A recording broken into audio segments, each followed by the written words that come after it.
my dad was a printer. He had a printing shop in Pretoria, and I suppose when I opened my first tin of ink, there was sort of smells, that ink smell that sort of relates back to as a child walking through the factory, and that's how that was the smell of the factory. And then I started doing etching work, and I suppose the way I draw is the same as how you would use a etching needle, and started doing etching work. But again, I'm actually just exploring at this stage. But your work is amazing, really. I can't imagine that you say just exploring, because it's really beautiful.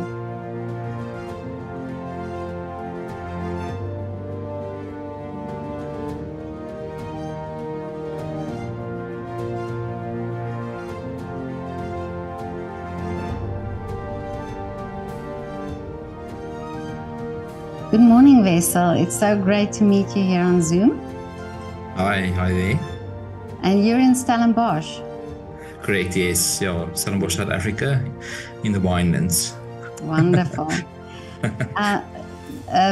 Wessel, this is so interesting what you do. You're a urban designer, and you're also an architect. Yeah, correct. Yeah, mainly architect. Sort of my first degree was architecture, and then sort of a bit later on in my life, I did a master's in urban design, which is for me, it's almost the same. It's about the spatial quality of structures and towns and urban space. It's just on a different scale. So the design principles are very much the same for the different architecture, urban design, interior design. Design is, for me, design. I think there's certain fundamentals that is carried through in these different disciplines. Yeah. So for me, it was always did these sort of bigger urban scale projects, and I thought urban design was quite a nice step into the next next scale, if you like. But architecture, I mean, as a child, were you sort of aware of structure and space and things like that? Can you remember that there was something about that interested you? Yeah, I think was always with a pen in my hand, always did drawings, always from very early on did three-dimensional drawings. So it's always nice to draw in the telephone book. I don't know if you can still remember the telephone table. The telephone book, and usually page to surnames that starts with a Z or a X. We didn't know those people, so started scratching in there. So it was also so nice. You were allowed in those pages. Yeah, my folks never paged to that part of the telephone book, started drawing in there. It was a very nice paper to draw on. I think the material of a telephone book is, or the paper of a telephone book is quite absorbs the ink quite nicely, and so I didn't keep those because at that stage of your life you didn't think it was of any value. Yes. But I would love to see.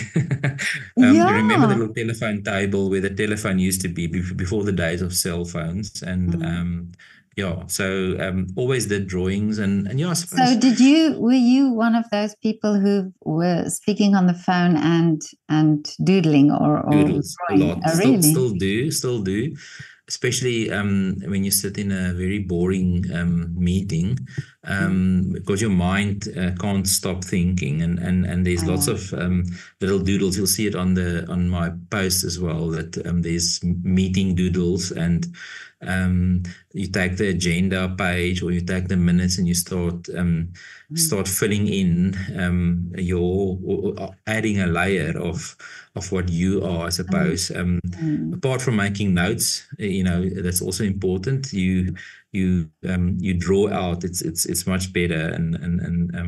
Yeah, always did that. But as a child, then did you? Would you look at, say, a building and it would evoke something in your mind? Yeah, yeah. Oh, really? Always intrigued, I suppose, with big scale buildings, and I suppose the mind always, when I was younger, you would sort of think, how did they do that? I remember going on holidays in Durban, and those big buildings on the Marine Parade, I think it was a Holiday Inn with a pool that's at the top, where from the street, you can actually see the people swimming there. There's this glass bottom. And was always intrigued about, that's now a simple example, but always intrigued about how things are made, and how structures actually, how were they designed, and how do they stand up. And then also, I think what triggered me, a very good house friends of ours, their daughter went to study architecture, and while I was still at school, obviously, holidays, she was busy with projects, and it was fascinating. I remember we were still in the Kruger, with a weekend away with them, and she had to do a project on churches, and she had these images of big American churches, these sort of massive buildings, and how that looked, and that was always quite interesting, and that sort of intrigued me, the sort of shapes, and I suppose it's art, and it's how people sculpt things. So that was always a interesting one for me. And then, okay, so you had an example, or you had somebody that you could see, okay, so this is a possibility that I could go and study architecture. And was it then, when you started studying, was it what you hoped it would be? So after my school, I applied at University of Pretoria. I didn't really do that well at school, so obviously your marks is important, or your results, and we did a test to see whether they do all sorts of drawings, and I suppose the way they measure to see whether you're a fitting candidate. I didn't get accepted at architecture school. Oh, okay. Then my dad said, well, I suppose town planning is the second closest to architecture. I then enrolled for town planning at Tikkies. That was a complete disaster. After a year, they asked me not to come back. And then my dad said, okay, well, you must go to the army. So in those days, we still had army, call up for army.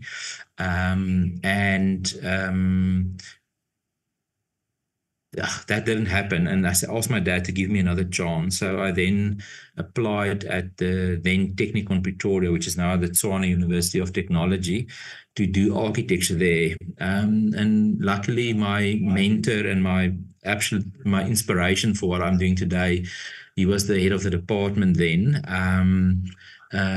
And he gave me a chance, and that is such a, I always say, if that day he didn't give me a chance, also the students did tests, and they went through all the processes to get accepted, but he gave me a chance. I sort of bypassed the system, and I don't know what it is. We maybe just clicked in the lobby where he met me, and he said, okay, well, you did study a year. It wasn't a success, town planning, but you've been through the mill. You were a bit exposed to the field. And he gave me a chance that day, and I didn't look back from that day. Then I completed a 4-year degree at the Tshwane University, but still not an architect. I then went back to but practice. What was the qualification then that you had? So it is basically architectural technologists, like a they didn't have the accreditation then to bring architects through their system. I worked for 2 years. And then I had a dream, and it sounds weird. I just got up the next morning and said, I must be an architect. And the only route to become an architect in those days was to do through a university. I applied at Tikkies again. Oh, first Bloemfontein, actually. After now a 4-year degree, they wanted me to start again in my first year. So I said, no, well, that's not going to happen. They didn't give me credit for all the years. And I was best student first year, best student second year. So I did well. I excelled at my first degree. And then I applied to Tikkies. And then they allowed me to start in my 4th year and gave me credit for the first 3 years. So, first rejected the Tikkies. Then I did a sort of a bit of a scenic route and then back to Tikkies, where I completed my 5-year architecture degree. But amazing that you had to go that route, and that that there was somebody who had faith in you, or that somebody that saw something in you. Yeah, and he really inspired me. His name was Errol Peters. He really inspired me to draw, and I could give him all the credit. Obviously, you work hard at it as well. He was really inspirational in my education, and lectured a bit with him after my studies, and he really inspired me to excel, and he also then subsequently got me a bit into art as well, and I suppose he had a big role to play in my career. But now you talk about the drawing and the architecture, but it's not just about the drawing, it's also about the vision, about seeing something, but also the knowledge of knowing if it's possible. Because, I mean, you can imagine anything, but you also have to add that factor of how to construct. So was that something also, I mean, does that come equal with you, that you can know that background, but you also have that vision? Do you know what I mean? Yeah, I think that comes in time. When you're a student, when you just finished studying, you have a certain design knowledge, and you have a certain or a level of construction knowledge, and it's really only working in practice that you actually gain more knowledge about how things work commercially, and how things are put together, and how a site works, and what is so you learn a lot in practice, and I suppose it comes very easy now. I've been sort of in practice, I suppose, for 25 years plus, I can't remember. Visualizing was always easy for me, as to when people give you a brief, or a client gives you a brief, or you think about things, how it sort of fits together, and how it what it will look like. I was always, when people talk, you immediately start sketching the picture in your head, and then the sort of practice items, or the practice specifics that you gain knowledge of over the years. And when you sit in a meeting and people talk about things, I sketch a lot on my iPad these days, not so much anymore on a drawing board or a pen on paper, although I still do that. But you connect your iPad to a screen in a boardroom, and you while they're talking, you actually drawing and sketching, and it's almost like a very interactive process with a client, and I think also it worked quite well, obviously, with COVID, not seeing each other, and how to in a meeting you could explain, and you could point to a drawing, and you whereas with that sort of what happened with COVID is we were distant, and you still had to sort of interact with them, and there the technology helped me quite a bit. So always visualizing. I think that's also what makes an urban designer, well, an architect as well, is that you have to, of nothing, you must make something. And sometimes you get dealt something and you must make something else. So it's not always that you have a greenfield site where, do whatever you want. Here it is. I think it's actually much richer when you work on an old layer. And especially with urban design, the stuff that I'm doing quite a bit of is urban renewal projects, where there's an old town, and Over time, obviously, they built sort of stuff outside of town, and town starts to die. But there is a big, especially here in the Cape, there's a big so revival of town, and from an urban point of view, it's quite interesting as to how to add new layers, because the way we did things then and how we do things now is probably a bit different. But that's the exciting part, is that how to add new layers to that old layer, and that's actually much richer, and it gives you a much finer grain and a better texture, if you like, which is quite interesting. Well, yeah, that part, what you're talking about now, I find very interesting, because just recently in the street where I live, we have lots of old buildings, also Art Nouveau buildings, but also older buildings. And then there was a piece of land just right in the middle of the street, and they built a very new modern building with features that just did not, for me, it did not go with what the facade of the other buildings. And I just thought, how, as an architect who designed that building, didn't take into consideration the whole view of the street.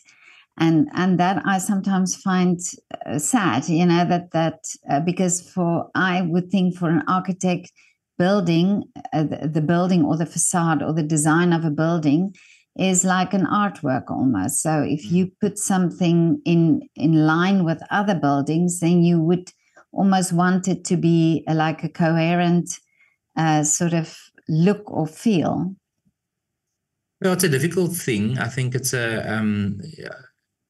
the first and most important for me is to be aware of your context. So if you say there's a new building coming in your street, how does that fit in with the context? And there's lots of examples of very contemporary buildings sitting next to very old buildings, and how it actually complements each other. So even if it's just lines or window opening sizes, or so there's a bit of a some people don't like it. I think we need to be current as well. I think you can't just repeat another Art Nouveau building. That was an era, that was a time, it was then, this is now. And I think there's definitely ways of gluing old and contemporary together. It's not difficult to talk about the building because I haven't seen it, but I'm all for the context. I think that's the most important. But from an urban point of view, I think it's also important, for me, it's not about the architecture. For me, it's about the spaces between. It's about from the wall to the wall, and how people use the street. In your case, like I said, I haven't seen the building, but is the street still working as a street? Did that new building add to the street in terms of it defines the space a bit better?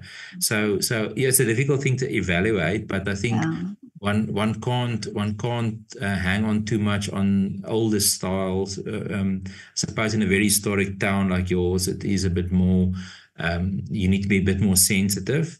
But like I said, there's very good examples of very contemporary buildings sitting in very old historic towns, and that how they actually complement each other. So maybe after this, you just send me a photograph. I would love to see it.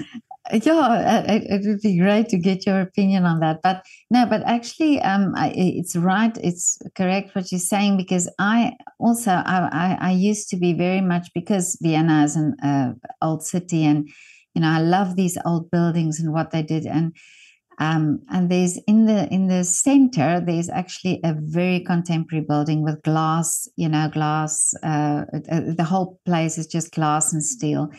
And I always wondered why they put that there.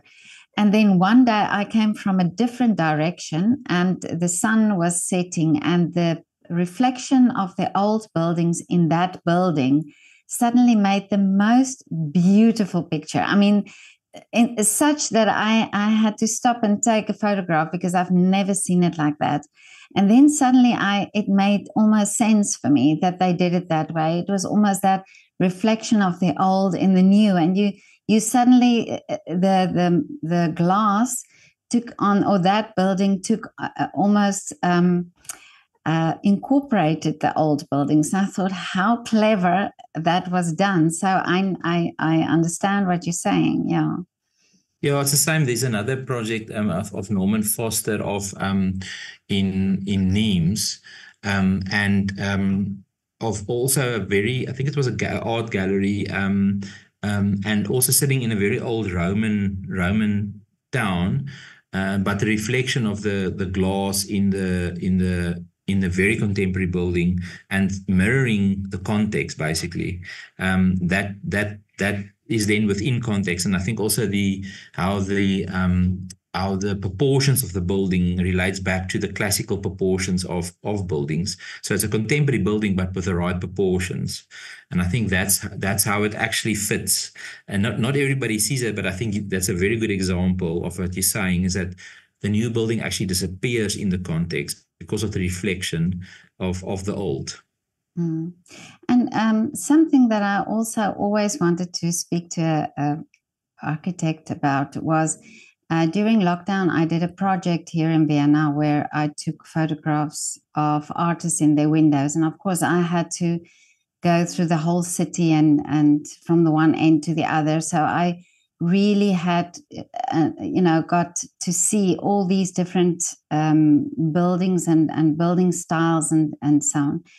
But what really then sort of touched me was all the graffiti on the buildings, and not touch in a positive way, almost in a negative way. And I thought to myself, what I didn't always realize is, or that we don't always realize, is that a building is really a work of art. It is, and although people live in it, and it's almost, it has to have a dual function. But I think initially, for an architect who designs the building, it is a form of art. And I thought, how sad really that we disregard that, and that graffiti is something that you can put on a building and not realize that it's that you're also disturbing that piece of art. Yeah, I suppose maybe I've got a bit of a different opinion on it.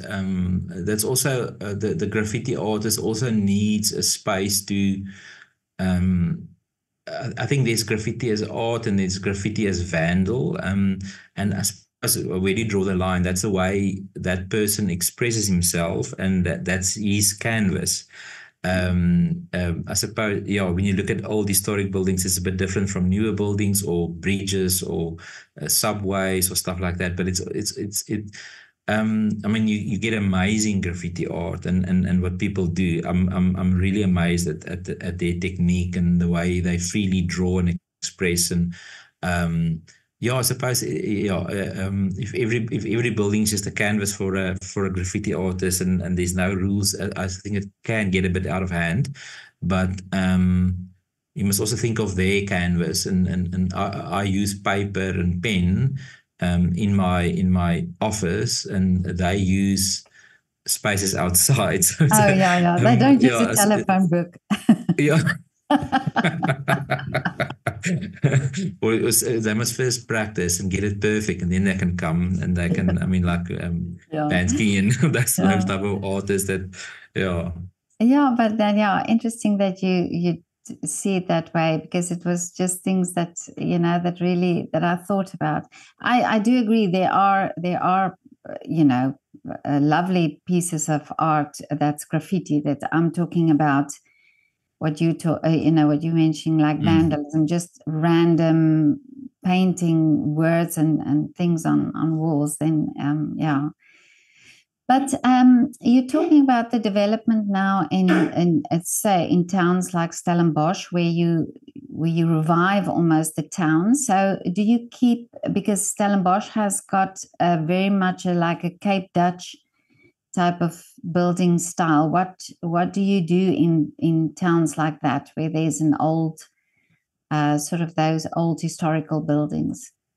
Yeah, the project, the specific project that I'm referring to is actually in Somerset West.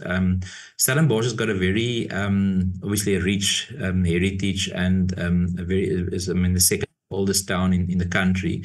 And it's quite difficult to work in town. First of all, there's not really vacant land available, and the sort of the town center is growing. You know, is going to the sort of suburbs closest to the CBD. But the Somerset example is actually quite interesting. I mean, Somerset, all you know about Somerset West is the N2 on the way to Hermanus or to the Garden Route, and you drive past the highway and it's congested. But if you actually just go off the N2 and you go through town, it's actually a beautiful little town. I don't know if you've ever been. And over time, the town started sort of dying because they built a big mall on the outskirts, and they sort of you know, the sprawl started to happen, and building other little neighborhood centers. That sort of old going to town, doing your shopping in town started dying.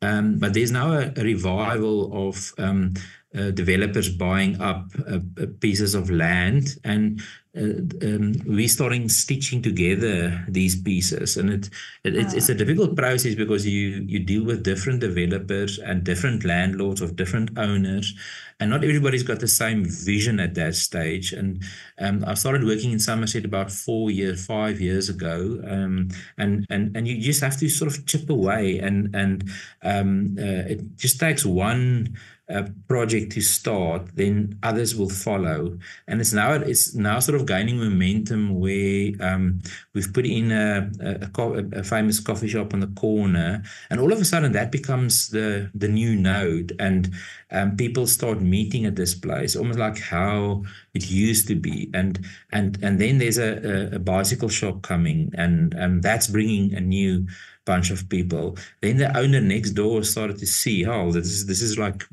gaining momentum. I'm gonna do something with my building.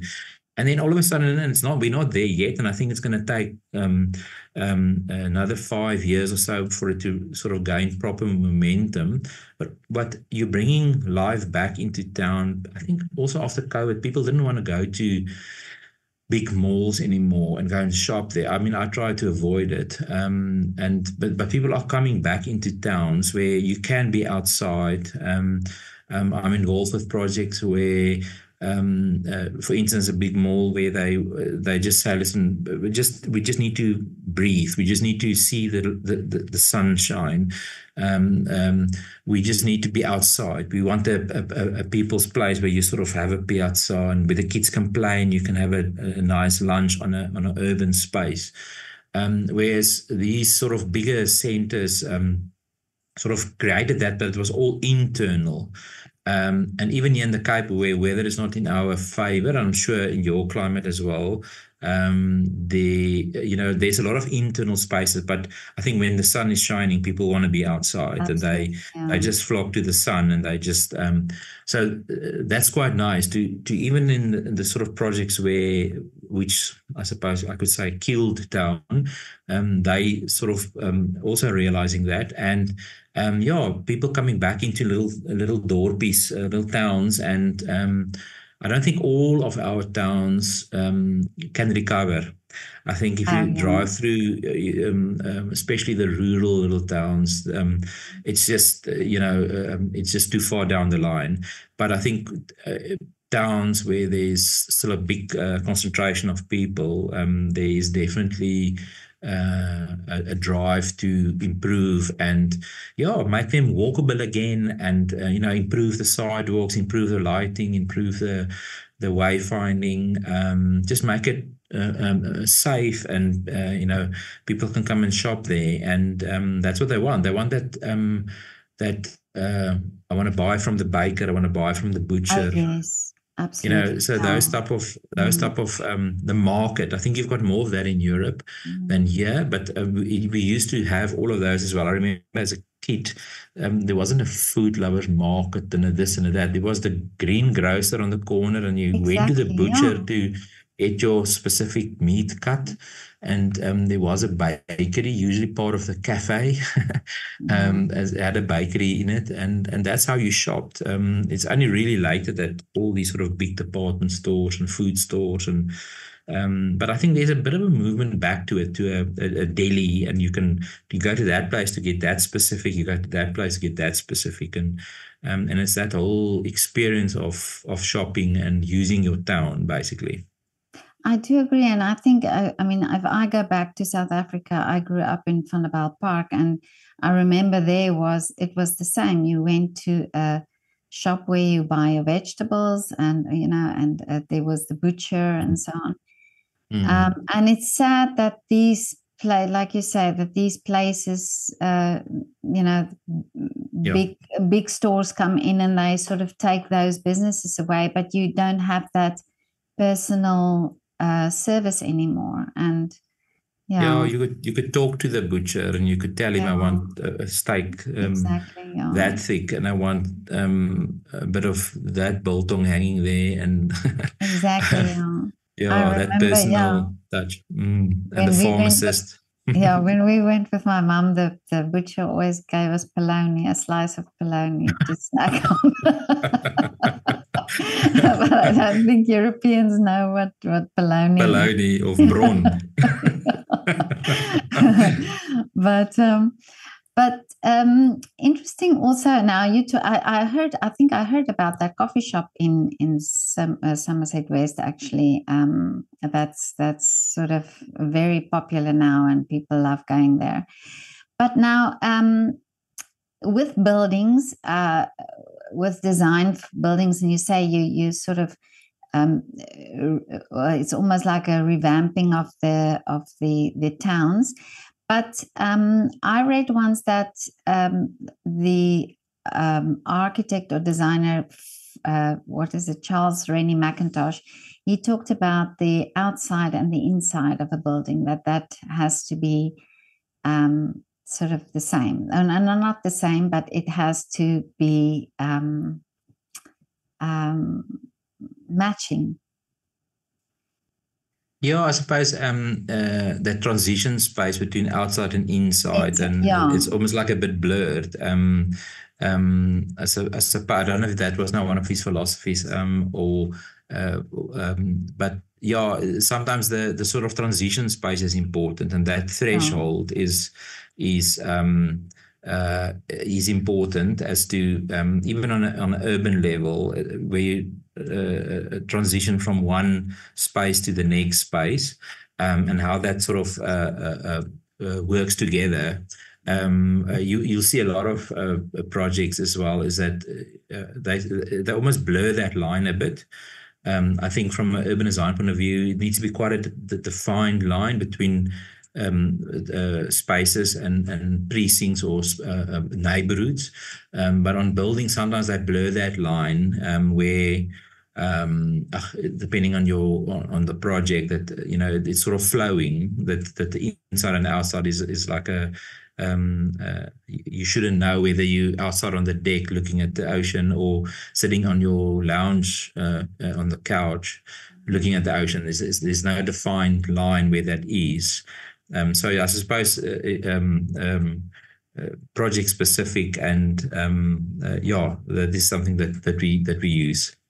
But do you think that now that people sort of buy up these, I'm talking about houses now, say, for instance, people buy up these old houses and revamp them on the inside, or renovate them on the inside completely to a totally different style than the house was initially. And I'm not talking about that you have to still have an outside bathroom or something like that, but I'm just saying that sort of that we're not considering the outside of the building or the design style of the building when we renovate on the inside. Yeah, you do get that. Depending on if buildings are historic, and in South Africa a building has got a historic status or a heritage status if it's older than 60 years. Now, I stay in a house that's older than 60 years, and it's a modernist 1960s house. and it's got certain elements. And before I can actually do any renovations to it, I need to pass it past the Heritage Western Cape, for instance. And you can't really change it. What you do on the inside, they're not so worried about. And some people respect the inside in terms of the style and the era that it was designed in. But I think also the way we live also changed. In the olden days, or back then, it was rooms. It was a kitchen and a dining room and a lounge room and a study. And I think people are a bit more relaxed about how they use spaces. And the kitchen is now where it used to be a place where you make food and dirty dishes and stuff like that. The kitchen is now something that is a living area, So it becomes part of a social space. And Christopher Alexander always talks about in his book A Pattern Language, the farmhouse kitchen. There's a table in the middle, and you peel potatoes around the table. The kids do homework around the table. You fix a light around the table. It's actually a gathering space, and I think that's where the sort of boundaries between these spaces started to blur. And you see a lot of what they call open plan houses or open plan spaces where there's no real space. I mean, when we have people over, we love to cook and we love to be in the kitchen. We've got the lounge and all the furniture standing there, but all the friends are in the kitchen. You can't turn in the kitchen because it's just full of people, but that's where they feel at best and where they feel comfortable. So I think because of that, the different way of living, I think people started changing those houses where it used to be rooms and where it used to be smaller spaces. They started blurring the lines and started breaking out the walls. Right or wrong, would you do that with a house of 200-year-old? I'm not sure, I definitely, when we moved into this house, I immediately started breaking out walls because that's not the way I live. When I'm in the kitchen and the kids are in the lounge or in the dining room, wherever, I want to see everything and everybody. So I immediately, and it was a 60-year-old house, but essentially heritage. But for me, it's just not the way I lived. So I think you can also do it in a sensitive way, or you can just do it in a crude way. And I think that's where the difference lies, is that you apply your mind to it as to how it can work and how do you break down the walls, and how do you sort of how do you treat the where the wall used to be? Is there sort of is there a line that maybe in a sort of a border that sort of still hints back that this was a wall? Or so I think there's a sensitive way of doing it, if that's important. I'm just now thinking it's if you talk about a house from the 1960s that's a heritage, then I feel myself a little bit.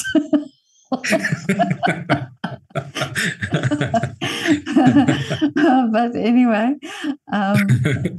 that's life. But But Wessel, tell me about your artwork, because you've got a different page also on Instagram that I saw your wonderful art. Yeah, that I've always been drawing, like I say, inspired by my mentor that taught me over the years. Tried things, never had a formal education in art. Art obviously was a big component of your studies, art and architecture, and how these things work together. And when I came to Stellenbosch in 2019, something triggered me to do lino work, and I did a series of Stellenbosch and surroundings in lino, and that went onto a little exhibition in somebody's office, like a Christmas market. And they said, "Do you want to exhibit this?" I said, "Oh, look, if people are interested, I can make some prints." That was so successful. I think we sold 45 sets of 10. So I had to print 450 prints of of that. That was completely overwhelming, and I made contact with the artist in Cape Town to help me print, because or to look at a press, because if somebody told me you must buy yourself a printing press, and I said, okay, well, let me go and look at this thing before I invest in it. And then she ultimately helped me to print these things, and I bought a press, and like I say, I don't regard myself as a professional artist yet.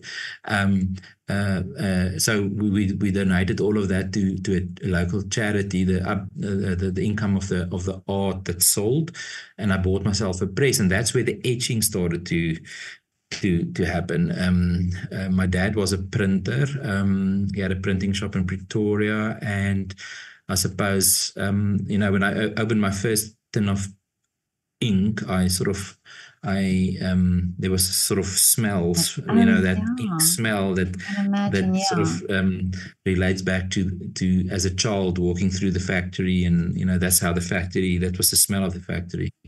And then I started doing etching work, and I suppose the way I draw is the same as how you would use a etching needle, and started doing etching work. But again, I'm actually just exploring at this stage. Your work is amazing, really. I can't imagine that you say just exploring, because it's really beautiful. Yeah, thanks. Yeah, so it's suppose it's my pension plan that I'm working on. As on pension, that I have something to do. Not that I want to go on pension, but so it's really interesting. So I really like the sort of discovery of the printing or print making, whether it's lino or etching, and just amazed if you look at the masters like Rembrandt and how. I mean, I'm so intrigued about how he got it right, and how he made these incredible fine line sketches of and did etchings of it. I mean, it is just and he had only the metal plates to work with, the copper plates and acid, and we actually cheat a bit. We use a cheaper material to do the etchings. We do it on a plexiglass and with a scratch, and it's the same technique. And he did it with copper, and just what he actually achieved with that I find amazing. So yeah, it's a new discovery for me, and it's I enjoy it quite a bit. Just don't have the time always. It's because it's something that you do over weekends and and in the evening. So yeah. Are you a bit of a perfectionist? Sure. I'm very what is slordig in English now? I'm very messy in the way I work and the way I draw. Very bold, but I think there is a perfection in it. A bit of a control freak. I think the way it must be is sort of how I want it. But the way I explore in the art is really just very loose. So there, I don't think I'm too perfect. Recently discovered a way to, after an art weekend away to Rivier Castile. It was a sort of an open studio to artists. I discovered that one artist is working with milk cartons. If you cut a milk carton open, there's a foil on the inside. And when you cut the foil away, there's actually a series of that. I call it the milk carton series. So I did a few that you can see on my page as well, where you then almost etch as well. You ink the portions that you cut away, and the ink sits on the cardboard, but you polish away on the foil part. So that's giving you the white. So you'll see there's a couple of the later works. So I think it's all about that. Is like exploring and you need to look at other people's work. You need to see what they do, and you need to if something that you like, you need to explore. And I think that's where it's almost like research and development. That's where that sits, and you need to put hours in it to actually make it. To say when the result comes out, it is something that it's good.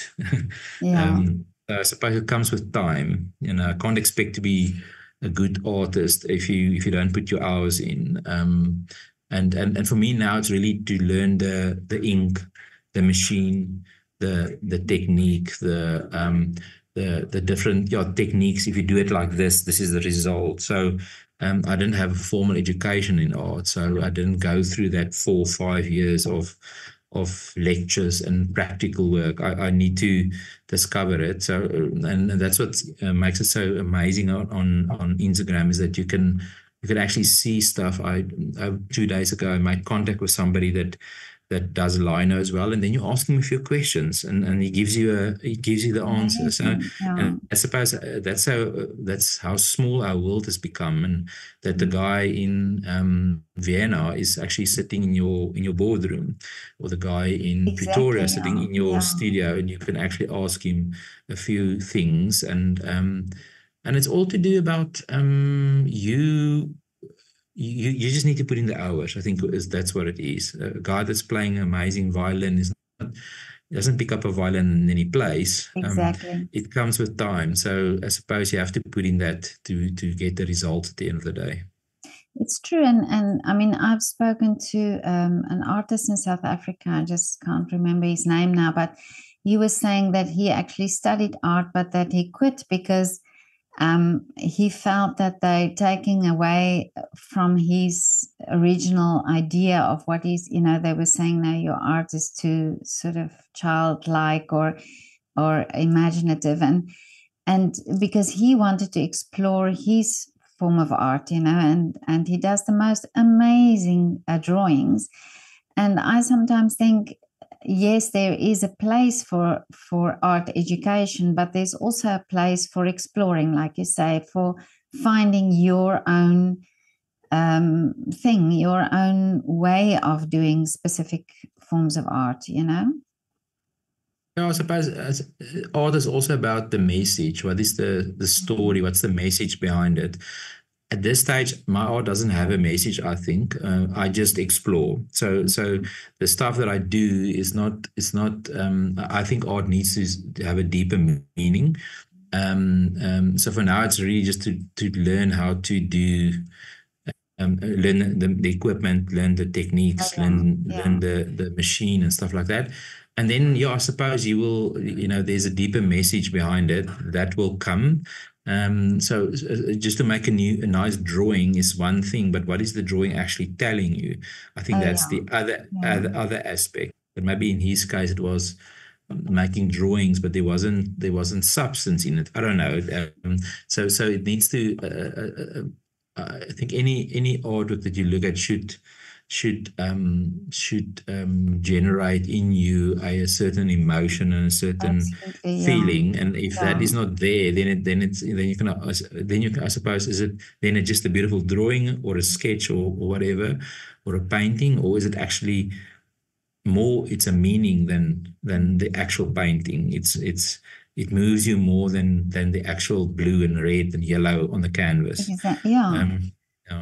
But when I started, I'm a self-taught photographer, but when I sort of started experimenting with photography, and I remember showing my son lots of pictures that I took, and he was saying, but what's the point? And I was so sort of hurt by him, I was saying, what do you mean, what's the point? He said, Mom, it's so random. What's the point of it? Yeah. And actually, what he said was so true. I mean, till today, he's my critic. I always listen to him, but he really made me think, what is the point? And even today, when sometimes when I look at something and I want to take the picture, I sometimes take it, but I always think when I look at it, okay, but what is the point of it? So it's true. I think it needs to tell you a deeper story. At the end of the day. Yeah, no, that's true. Wessel, but I'm fascinated by your story, but by how you ended up becoming an architect and the route that you had to go and your perseverance. This is amazing. And then also your outlook on your art, because I find your page really so interesting and beautiful. Your art beautiful, but and you know, the fact that you're keeping exploring, I'm going to have a look, keep looking, because I think it's amazing what you do. But what are the wishes for you for the future? The wishes. Yeah. Um, yeah, I suppose work is keeping you busy, and that's amazing. I mean, I think you need to love what you do, and I absolutely love what I do. Um, I think one thing that I would love to take the art a bit more serious. I think that is something that I so wherever there's a little course that you could pick up a quick technique or a bit of advice, I try to do that. Luckily, in town we have a very nice museum, the Rupert Museum, and they offer like once a month a little Saturday workshops, and it's not necessarily in the medium that you like, but it's just sitting with a fellow artist and talk a bit about things, and see how they approach things. So yeah, you sort of take it a bit day by day, but I think at the end of the day, it's to never stop creating. I think that's the most important. I suppose that's in you, that's in your blood, and I think uh, um, whether it's architecture, whether it's urban design, whether it's art, whether it's writing, whether it's doodling, is to not stop with that. And I think, yeah, always, I suppose your mind is solution driven, and it is, and I think the creative process is it's got a huge advantage that it's actually very entrepreneurial, and that you could solve things, and not one person can do it. It's a bit of a collaborative process, and collaborating with other people, and gaining knowledge from fellow architects, artists, urban designers, and I think the most important is to enjoy it. If you don't enjoy it, don't do it. Because I think, I suppose it's difficult when you're in a career and you decide at 50 you don't enjoy it anymore. I think that would be a disaster. But I think it's still time to, we all going to become 100, I think, with modern medicine. Exactly, yeah. So they must move the heritage cutoff date up a bit. But yeah, enjoy what you're doing, and keep on exploring and creating. I think that is sort of my outlook on it and wish. Yeah, but it's true what you're saying. We think always as musicians in an orchestra, but actually what you're doing also, you're also working with different people with different skill sets, with different artistic visions. And yeah, that must be very inspiring. Yeah, it is. It's very, very much so. And even in the work that you do, it's a really a collaborative process and a team effort to build a building. It's not just one person, and how you work with fellow engineers and landscape architects, and to actually get a sort of a quality result at the end of the day. So yeah, it's really fulfilling and satisfying to actually see the end result there, which is in a way your sculpture, your artwork. They don't always come out 100% as you originally conceptualized or dreamt about or visualized, because of various factors, but it's ultimately very rewarding to see something standing there and it's complete, and people enjoy it and interact with it and use it. And they don't always use it the way you thought they would, but that is how you that's your take on it at that point in time. So I suppose that's how sculpture also look at his sculpture, and the joy that a piece of art gives a person when he buys it at auction or whatever. And yeah, I suppose that is very rewarding. Well, this was amazing talking to you, Wessel. Thank you so much for your time. And yeah, I hope you visit Vienna one day and come and look at our lovely buildings. Would love to, would love to. I'm looking forward to the photograph of the new I'm going edition. to send, yeah, the new I'm kid on going the to block. Everybody in the street was a bit disgusted with this building, but I'd love to have your opinion. Yeah, cool. Great. No, it was really nice. Thanks for the invite. It's a great pleasure.